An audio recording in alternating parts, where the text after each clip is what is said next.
Price the Lord. बस यीशु के नाम में आप सबकी सलामती हो। खुदावंद आप सबको बरकत दे।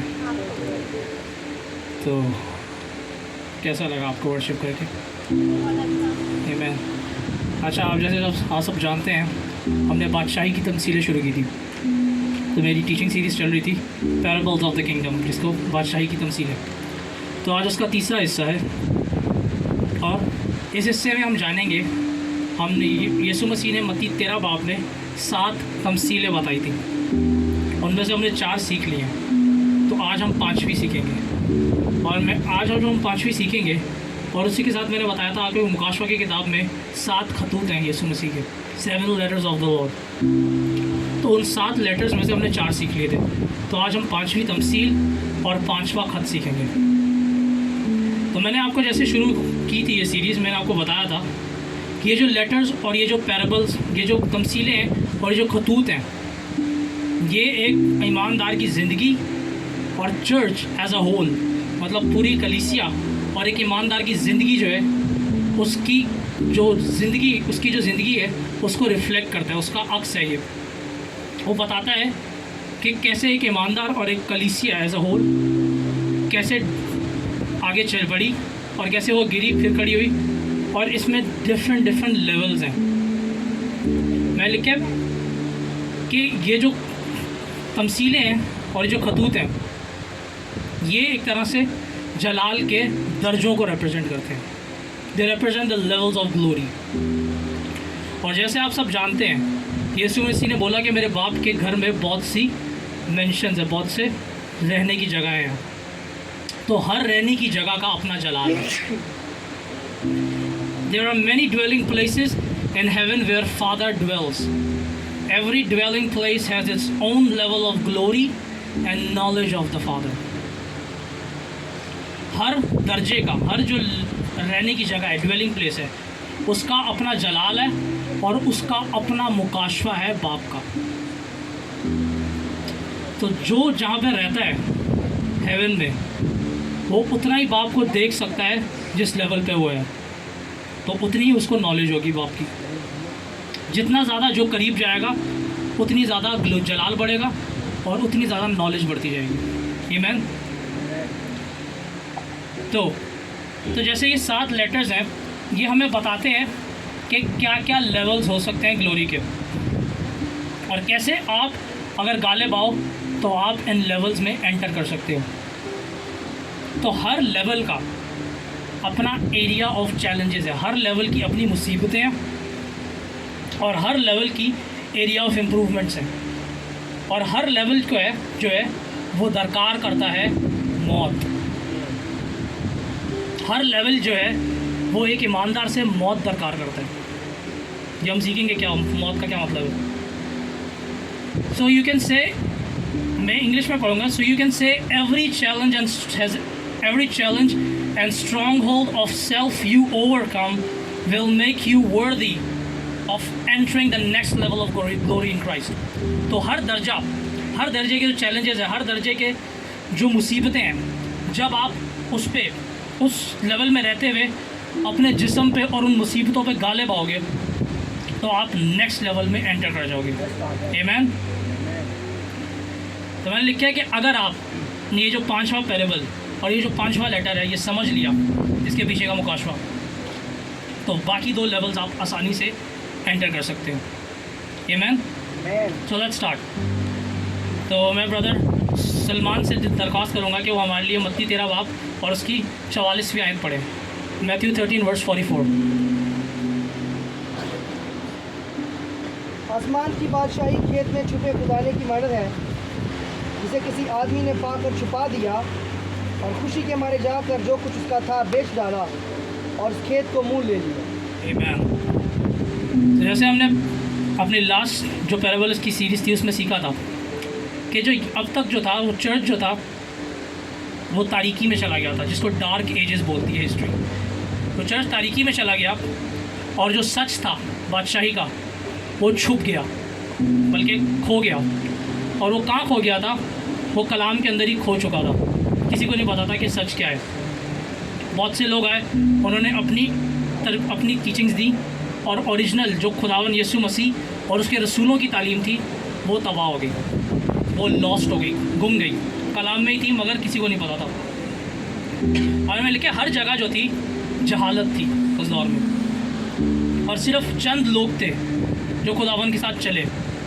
उसमें से कुछ रोमन कैथलिक्स पोप थे और कैथलिक सेंट्स जो आपको मिलते हैं, आप पढ़ सकते हैं उनके बारे में। कैथलिक सेंट्स और कुछ पोप्स थे जो खुदावन के साथ चले और जो खुदावन को जानते थे, जिनका रिश्ता था खुदावन के साथ। मगर बाकी आम जनता जो थी, आम जो कलीसिया थी, वो जो थी वो मरी हुई थी, उसको नहीं पता था सच क्या है। जैसे समसून के दौर में जब सैमसन मरा, सैमसन आखिरी जज था, और सैमसन के बाद लिखा है कि इस्राएल में कोई नबी खड़ा नहीं हुआ तब तक सैमुएल खड़ा नहीं हुआ था।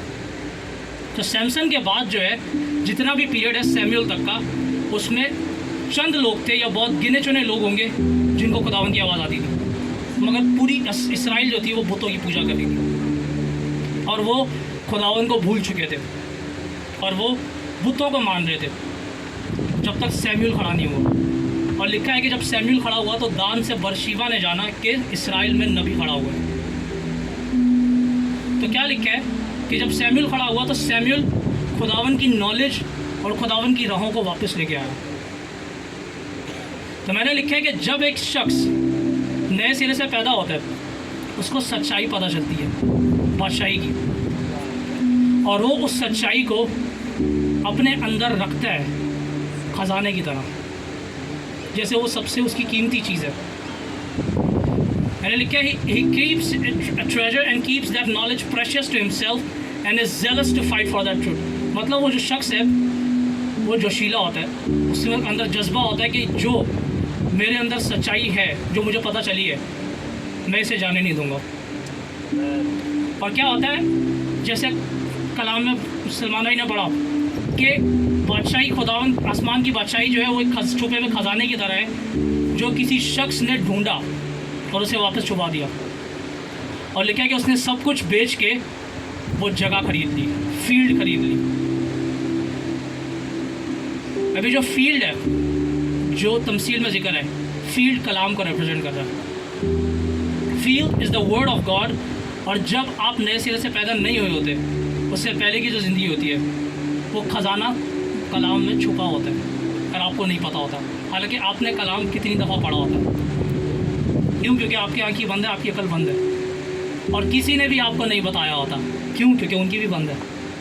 So the field is the word of God, and before you are born again, you don't know about salvation, and it is hidden in the word, and no one is telling you. And though you have read the Bible many times, मगर ये जो भेद है, मतलब आपने बहुत सी दफ़ा कलाम पढ़ा होता है, मगर ये जो भेद है, मुकाशवा है बादशाही का, नए सिरे से पैदा होने का, ये आपके आंखों के सामने नहीं आ रहा होता, छुपा हुआ है। हालांकि आपने कितनी दफ़ा भी कलाम ख़त्म किया हो, but it never opens up to you। जब तक रूल कुदस आपकी आंखें ना खोल दे और आपका जहन ना खोल दे, आपकी आंखें और आपका जहन और आपका दिल ना खोले उसे एक्सेप्ट करने के लिए, तब तक ये मुकाशवा, ये मिस्ट्री जो है वो छुपी रहती है आपकी आंखों के सामने से। तो होता क्या है कि कलाम में आगे लिखा है कि उस शख्स को जब वो ख़जाना मिला तो उसने अपना सब कुछ बेच दिया और वो जगह खरीद ली, वो फील्ड खरीद ली उसने। तो मतलब है कि जब आपको मुकाशवा पता चलता है बादशाही का, सैल्वेशन का, निजात का, मसीह के थ्रू, तो आप क्या करते हो? अपना सब कुछ बेच देते हो। मतलब है कि देखो, जब एक चीज़ बेच दी जाती है तो वो आपकी नहीं रहती। When something is sold, it is no longer yours। तो क्या मतलब है कि हर आदत, हर पर्सन और हर डिस्ट्रैक्शन जो आपकी ज़िंदगी में है, जो आपको उस सच से हटा रही है और उसके रिवॉर्ड से, जो कि हमेशा की ज़िंदगी है, तो आप उसे छोड़ देते हो। और क्या होता है कि आप उस ख़जाने को संभाल के रखते हो। आमीन। तो जो ख़जाना है वो बादशाही की सच्चाई है, ट्रूथ ऑफ द किंगडम। और मैं इसकी एग्जांपल देना चाहता हूँ कि ये सच्चाई है क्या। कुछ इसकी एग्जांपल्स ये हैं कि खुदावन यीशु ने बोला कि मुबारक है वो जो दिल के पाक हैं, क्योंकि वो खुदावन को देखेंगे। तो जब रूह कुद्दूस आपकी आंखें खोले और आपकी जहन को खोले और आपको इस आयत का मतलब समझ आ जाए, इसका एक मीनिंग आपको समझ आ गया, अब आप क्या करोगे? उस मुकाशवे को में चलना शुरू करोगे। आप अपने आप को खालिस रखना शुरू करोगे। आप सिर्फ खुदावन को डिज़ायर करोगे, उसकी बरकतों की नहीं। तो आप खुदावन के साथ खालिस चलना शुरू कर दोगे। और एक और एग्जांपल ये हो सकती है कि खुदावन ने बोला पहले ढूंढो उसकी बादशाही और उसकी रास्तबाजी और सब चीज़ें मिल जाएंगी। तो आप क्या करोगे? आप अपनी मेहनतें छोड़ दोगे। जब आपको उस मुकाशवा पता चला, आप अपनी मेहनतें छोड़ रहे हो और आप बादशाह को तलाश कर रहे हो और उसके अप्रूवल्स, ताकि उसके सामने सही जी सको। मतलब आप उसकी मर्ज़ी से हर चीज़ करोगे, जैसे यीशु ने किया। तो ये एग्जांपल्स है ट्रुथ्स की, जो मतलब यीशु मसीह ने तमसीलों के थ्रू और अपनी टीचिंग्स में बताए, जो कि क्या लिखा है, जब उस कलाम में लिखा है कि जब उसने अपना मुंह खोला तो वो चीज़ें बयान कर रहा था जो शुरुआत से छुपी हुई थी। जब से दुनिया बनी है, जब बाप बेटा रूह कुद्दूस इटर्निटी में थे, तब से ये चीज़ें छुपी हुई थी इस इंसानों के। तो जीसस ने आके वो चीज़ें पैराबल्स, तमसीलों के थ्रू और अपनी टीचिंग्स के थ्रू बताना शुरू की।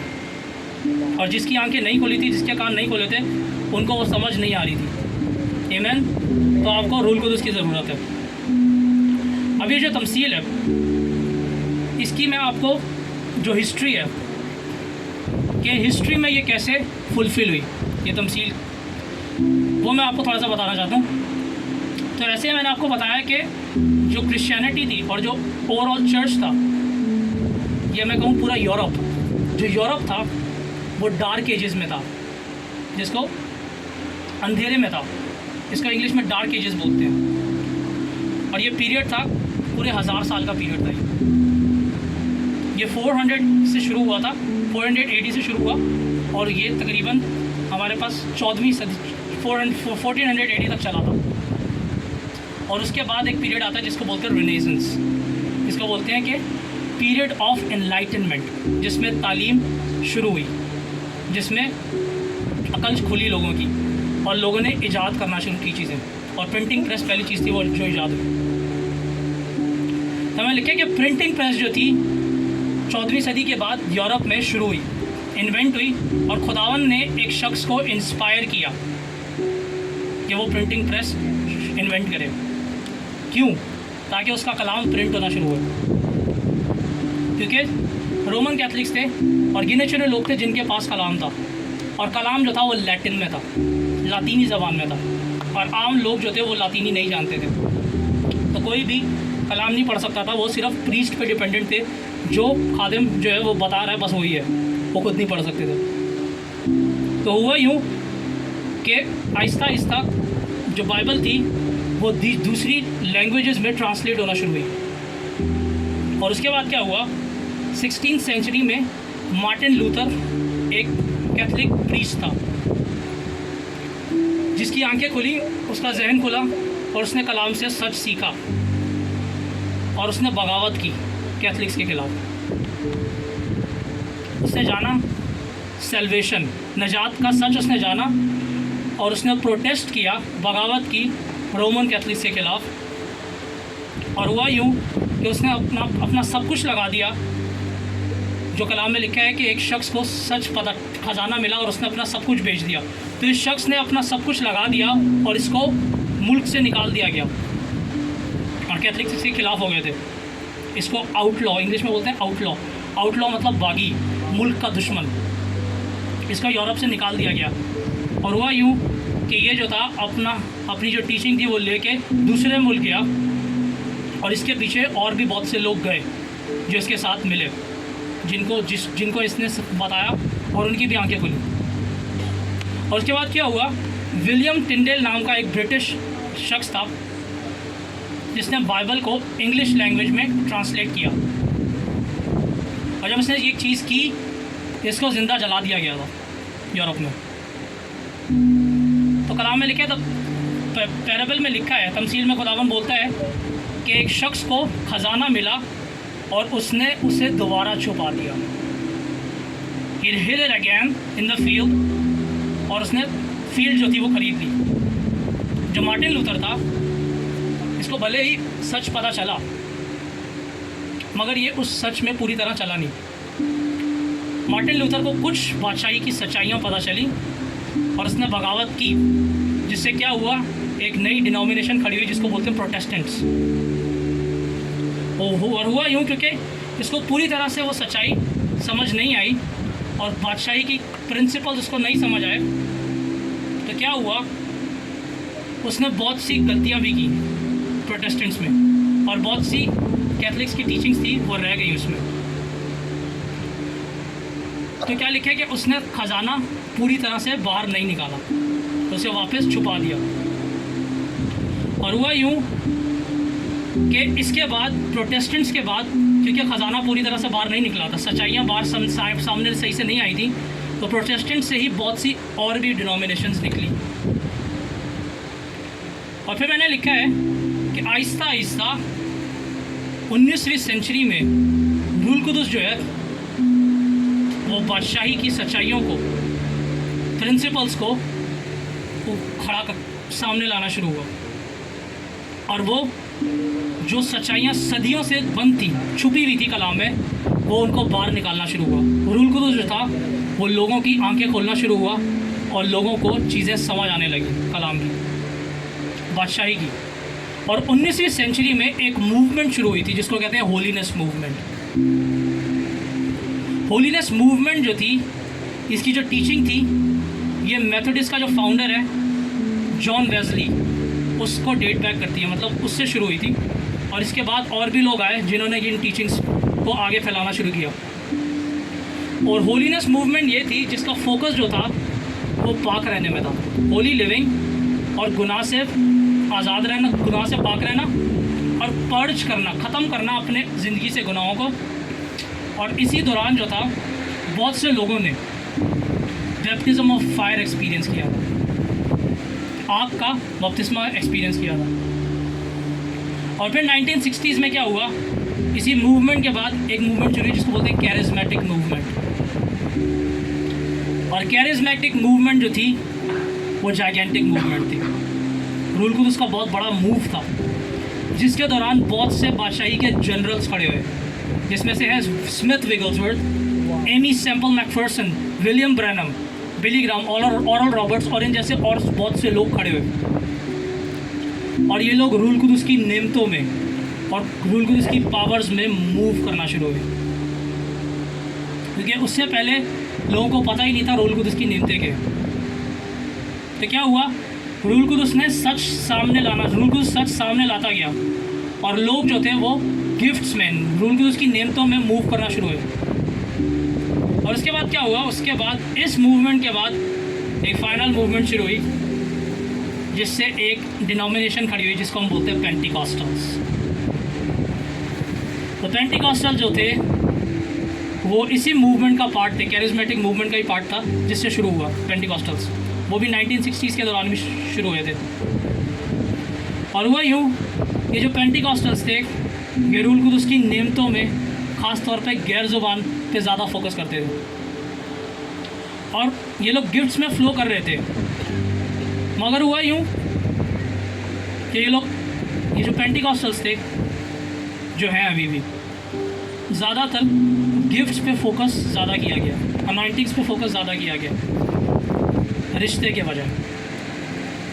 और क्या हुआ, जो पेंटिकॉस्टल्स एक बादशाही की सच्चाई लेके शुरू किया था उन्होंने, जो उनको समझ आई, हुआ यूँ कि जो शिफ्ट था वो सिर्फ उसी सच्चाई तक महदूद रहा और बाकी बादशाही की सच्चाइयाँ बाहर नहीं आई।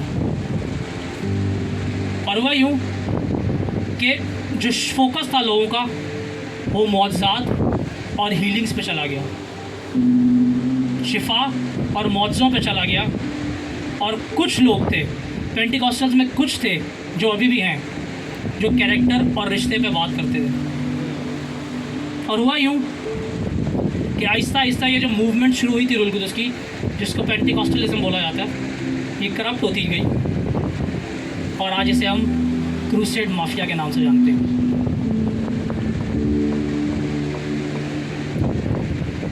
तो भले ही बहुत से लोग खड़े हुए उन्होंने लिखा कि बहुत से लोग डार्क एजेस के बाद खड़े हुए, रूल कुद्स ने खड़े किए और उनको कुछ सच्चाइयाँ बताई बादशाही की, और वो कुछ लेवल ऑफ अथॉरिटी और ग्लोरी में मूव करना शुरू हुए, चलना शुरू हुए। मगर पूरा सच जो था, जो प्रिंसिपल्स थे बादशाही के कि कैसे उन सच्चाइयों को रखना है, उसमें रहना है, वो उनको नहीं पता चला। तो इसीलिए हम आते हैं मुकाशवा 3 बाब। सलमान भाई हमारे लिए पढ़ेंगे मुकाशवा 3 बाब और उसकी पहली आयत। ये हम पूरा लेटर पढ़ेंगे और मैं इसको वर्स बाय वर्स आपको बताना शुरू करूँगा। तो पहली आयत से शुरू करते हैं। और सरदीस की कलीसिया को के फरिश्ता को ये लिख कि जिसके पास खुदा की 7 रूहें हैं और 7 सितारे हैं, वो ये फरमाता है कि मैं तेरे कामों को जानता हूँ, तो तू जिंदा कहलाता और है मुर्दा। तो खुदावन कह रहा है कि सरदीस की कलीसिया, जो सार्डस जिसको इंग्लिश में बोलते हैं, उसको बोल के वो जिसके पास 7 रूहें हैं और 7 सितारे हैं, वो बोलता है कि तेरा नाम है और तू समझता है कि तू जिंदा है मगर तू मुर्दा है। तो खुदावन बोल रहा है उन लोगों को जो मसे पे बोस्ट करते हैं। खुदावन बोल रहा है कि जो मसा मसा मसा बोलते हैं कि मैं तुमसे कहता हूँ कि तुम समझते हो कि तुम जिंदा हो मगर तुम मरे हुए हो, क्योंकि एक्चुअली तुम मेरे सामने मुर्दा हो, तुम्हारा मेरे साथ रिश्ता ही नहीं है, तुम सिर्फ मसे को पुकारते हो, तुम फ़ख्र करते हो अपने मसे के ऊपर और तुम मेरे साथ रिश्ता नहीं बनाते। इसीलिए खुदावन बोल रहे हैं। जी ब्रदर, नेक्स्ट वर्स पढ़ें। जागता रहे और उन चीज़ों को जो बाकी हैं और जो मिटने को थी मजबूत कर, क्योंकि मैंने तेरे किसी काम को अपने खुदा के नज़दीक पूरा नहीं पाया। आमीन। तो खुदावन बोल रहे हैं वेक अप, क्योंकि मैंने तेरी डीड्स को, I have not found your deeds completed in the site of my God, मैंने तेरे कामों को अपने खुदा की नज़र में मुकम्मल नहीं पाया। क्या मतलब है कि ये वो लोग हैं जो परफेक्ट विल में शुरू तो होते हैं मगर बीच में छोड़ देते हैं, तो पूरा किया ही नहीं। खुदावन बोल रहा है कि तूने बाप की मर्ज़ी तो पूरी की नहीं अभी तक, तो शुरू तो सही हुआ। इसलिए खुदावन बोल रहा है कि जाग और जो चीज़ें रहती हैं, जो चीज़ें तेरे में हैं अभी अच्छी, उनमें उनको रख और उन्हीं में आगे बढ़, ताकि तेरे काम कंप्लीट हो। मतलब तेरा जो असाइनमेंट था वो तूने बीच में ही छोड़ दिया। तो मतलब ये लोग सही शुरू हुए मगर फिर ये कन्वेंशन माफिया बन गए। मतलब आपका फोकस जो है वो गिफ्ट्स और अनॉइंटिंग और वेल्थ पे चला गया। रिश्ता कहाँ गया? रिश्ता कहाँ गया और करदार कहाँ गया? तो खुदावन बोल रहा है कि जागो, क्योंकि तुम जो हो बाप की मर्ज़ी से बाहर चले गए हो। तुमने सही शुरू किया था मगर आहिस्ता आहिस्ता तुम अपनी मर्ज़ी पूरी कर रहे हो। तो मैंने एक वर्ड यहाँ पे लिखा है, मैं इंग्लिश में पढ़ूंगा और इसको आपको उर्दू में एक्सप्लेन करूँगा। देखो, remember, do not focus on the crowd, focus on the one who sent you for the crowd. भीड़ पे ध्यान ना डालें, जो भीड़ है उस पर ध्यान ना करें, उस पर ध्यान करें जिसने आपको भेजा है भीड़ के लिए। तो क्या होता है, आज लोग जो हैं वो जब कलीसिया बढ़ जाती है, शुरू करते हैं बाप की मर्ज़ी में सही चल रहे होते हैं, मगर जब कलीसिया बढ़ती है और फाइनेंसेस आना शुरू होते हैं तो वो बाप को भूल जाते हैं और वो कलीसिया पे ध्यान दे रहे होते हैं। देखिए, यीशु मसीह के पास बहुत सी भीड़ आई मगर वो अपनी कॉलिंग से फिरा नहीं, उसे पता था मैंने क्या करना है। तो इसी तरह रसूलों ने भी यही किया।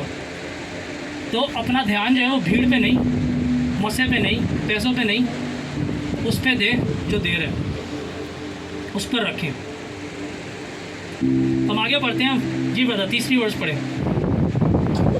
बस याद करके तूने किस तरह तालीम पाई और सुनी थी, और उस पर कायम रहे और तौबा कर। और अगर तू जागता ना रहेगा तो मैं चोर की तरह आ जाऊंगा और तुझे हरगिज़ मालूम ना होगा कि किस वक्त तुझ पर आ पड़ूंगा। तो खुदावन बोल रहे हैं कि जो तूने सीखा है, जो तुझे पता है, जो तूने शुरू में किया, उसी पे वापस जा। क्या?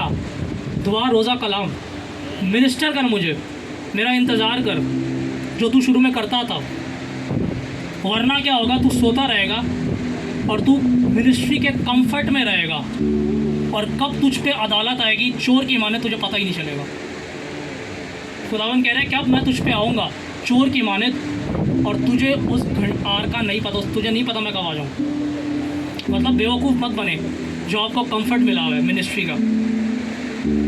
आप अपनी जो बुनियादें हैं, दुआ, रोज़ा, कलाम, वेटिंग अपॉन द लॉर्ड, इस पे रहें, टिके रहें, क्योंकि अगर इससे आप हटे तो आप बहकावे में आ जाएंगे भीड़ के। तो खुदावन कह रहे हैं कि तू वापस अपनी राहों, वापस उन बुनियादों पे जा, ताकि तू बचाया जाए, और तौबा कर। और फिर आगे वर्ष पढ़ें, वर्ष 4 पढ़ें। अलबत्ता सरदीस में तेरे हाथ थोड़े से ऐसे शख्स हैं जिन्होंने अपनी पोशाक आलूदा नहीं की। वो सफ़ेद पोशाक पहने हुए मेरे साथ सैर करेंगे, क्योंकि वो इस लायक है। आमीन। तो जैसे शारून भाई बोलते हैं कि 500 उंगलियां बराबर हैं, तो ज़रूरी नहीं है सब ऐसे हैं। कुछ ऐसी जाने हैं जो वाकई खुदावन को सही तरह से उसकी खिदमत कर रहे हैं और उसके हुक्मों पर चल रही हैं। तो उन्हीं को खुदावन बोल रहे हैं कि कुछ तुम्हारे में हैं जिन्होंने अपने जामे गंदे नहीं किए। देखिए, जो जामे गारमेंट्स हैं, ये क्या रिप्रेजेंट करते हैं? गारमेंट्स से लोग, आप जब वो लोग आपको देखते हैं, वो आपके कपड़ों को देखते हैं, कपड़ों के जो अंदर है वो नहीं दिख रहा उनको। तो कपड़े जो है वो आपका करदार है। Garments represent your character, because people do not see your body, they see your clothes that you are wearing. तो जो भी आप पहनते हो लोग वो देख रहे हैं, उनको नहीं पता उसके पीछे क्या है। तो इसीलिए अगर कपड़े गंदे हो तो क्या मतलब है कि लोग, मतलब आपके करदार पे दाग है तो वो अच्छा नहीं लगता। गंदे कपड़े प्लीजिंग नहीं होते, आंखों को अच्छे नहीं लगते। उसी तरह गंदा करदार जो है वो खुदावन की नज़र में अच्छा नहीं है। It does not look beautiful और pleasing to the eye, and your nakedness that is your corrupted flesh is seen. तो अगर कपड़े गंदे हों तो अच्छे नहीं लगते लोगों को। तो याद रखें, रूहानी आलम आपको देख रहा है और वो जानता है कि आप में कितना नूर है, और वो जानता है कि आप में कितनी तारीकी है। तो इसी तरह रूहानी आलम और जो लोग हैं वो देखते हैं आपके कामों को, आपके एक्शंस को, आपके करदार को देखते हैं वो, और यही कैरेक्टर है। तो मैंने लिखा है, and if you have a corrupted character then you are naked before the spirit world without covering of holiness. तो अगर आपका करदार जो है वो करप्टेड होगा, गंदा होगा, तो मतलब है कि आप बरहन्ना हो रूहानी आलम में, और आपके ऊपर पाकीज़गी की रोशनी नहीं है। You are not covered with holiness. और कोई भी बदरू, कोई भी डीमन, कोई भी गिराया हुआ फरिश्ता आपको हरास कर सकते हैं without the covering of holiness. तो क्या होगा? तो मैंने लिखा है, so there were people who have not corrupted their character and have walked in with the Lord in truth. तो कुछ लोग थे और कुछ लोग हैं जो खुदावन के साथ सच्चाई में चल रहे हैं। इसीलिए सलमान भाई 5वीं और 6वीं वर्ष पढ़े। जो गालिब आए उसे उसी तरह सफ़ेद पोशाक पहनाई जाएगी, और मैं उसका नाम किताबे याद से हरगिज़ ना काटूँगा, बल्कि अपने बाप और उसके फरिश्तों के सामने उसके नाम का इकरार करूँगा। जिसके पास कान हो वो सुने कि कलीसियाओं से क्या फरमाता है। आमीन।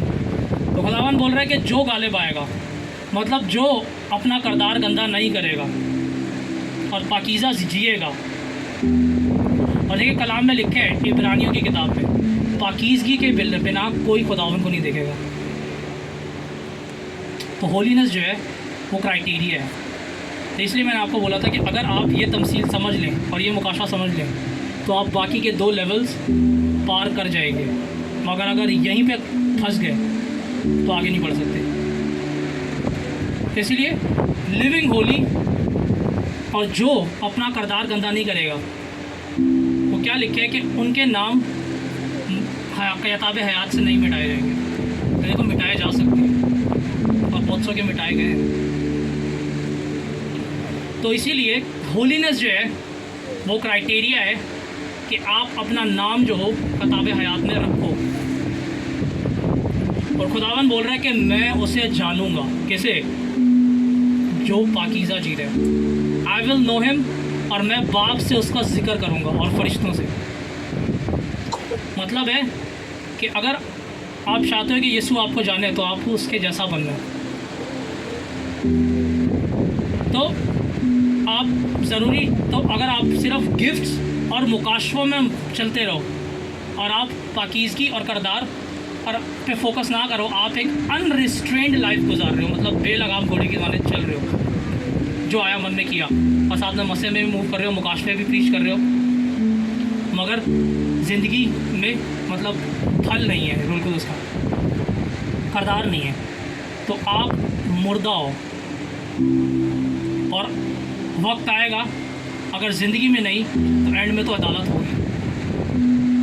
तो इसीलिए मैंने लिखा है, therefore if you walk in gifts and revelation and don't focus on holiness and walk unrestrained life, you are in danger of being dead in the eyes of the Lord। मतलब अगर आप अपने अमाल ठीक नहीं करते, करदार ठीक नहीं करते, अभी भी आप उसी पुरानी ज़िंदगी में जी रहे हो जिससे आप बाहर निकल के आए थे, तो क्या होगा? खुदावंत की आंखें आपको नहीं देख सकती, आपको नहीं जानती, और अदालत के दिन खुदावन आपको बोलेगा कि मैं तुझे नहीं जानता क्योंकि तू मेरे जैसा है ही नहीं। तो इसीलिए मैंने एंड नोट्स लिखे हैं। अब देखो, बुरी बात नहीं है, इट इज़ नॉट डिस्करेजिंग और बैड। बुरी बात नहीं है कि आप मसले में मूव करो। जो नेमते हैं, गिफ्ट्स हैं होली स्पिरिट के, वो बुरे नहीं हैं, वो ज़रूरी हैं। मिसाल है कि अगर आप एक शख्स को सिर्फ मुकाशफा बताते जाओ, उसको तालीम देते जाओ ताकि उसका माइंड खोले, उसका माइंड बिल्ड हो, और एक नया बंदा आता है और उसे नहीं पता बादशाही का, और वो अपना मसला लेके आपके पास आता है और आप उसे बादशाही की तालीम दे रहे हो, मुकाशफे दे रहे हो, तो उसके सर पे से गुजरेगी। उसका मसला है, वो बीमार है, वो डिप्रेशन में है, उसका कुछ भी जो मसला हो, आप वो मसला हल नहीं करते, आप उसे तालीम देते हो, तो क्या होगा? क्या फ़ायदा उस मुकाशफे का जो उसको समझ ही ना आए? तो वो जिस हालत में आया था उसी हालत में वापस जाएगा। तो इसीलिए जो नेमते हैं वो इन ज़रूरियात को पूरी करने के लिए। Gifts of the Holi spirit, अगर आप उसको कोई, उसके सामने कोई मौजज़ा करो, आप उसको इल्मियत के कलाम से कुछ बताओ, आप उसका मसला हल कर दो, आप गिफ्ट ऑफ प्रोफेसी से उसको इंकरेजमेंट दो, तो क्या होगा? वो खुशी जाएगा, उसका मसला हल होगा, और उसके बाद जब आप उसको मुकाशफा बताओ तो उसको समझ आएगा। आमीन। The gifts and anointings are given to minister to men. मतलब जो गिफ्ट्स और मसा है, जो अनॉइंटिंग्स है, वो लोगों के लिए है, मगर जो करदार है, जो पाकीज़गी है, वो आपके लिए है, ताकि खुदावंद आपको जाने। खुदावंद आपके कामों से आपको जानेगा। मसा तो उसका है, उसने दिए। इसलिए फोकस करें कैरेक्टर पे, और गिफ्ट्स भी मांगे, वो बुरे नहीं हैं, बल्कि ज़रूरत है उनकी।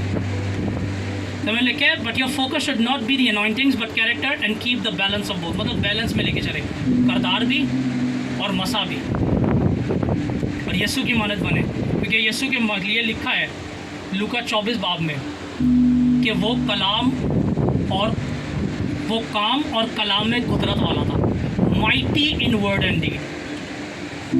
मतलब है कि वो मिरेकल्स मौजज़ात भी कर रहा था, मसा भी अनलिमिटेड था, और करदार भी गंदा नहीं था, करदार भी परफेक्ट, मसा भी, और तालीम भी लाजवाब, कोई मुकाबला नहीं। तो उस्ताद को कॉपी करें,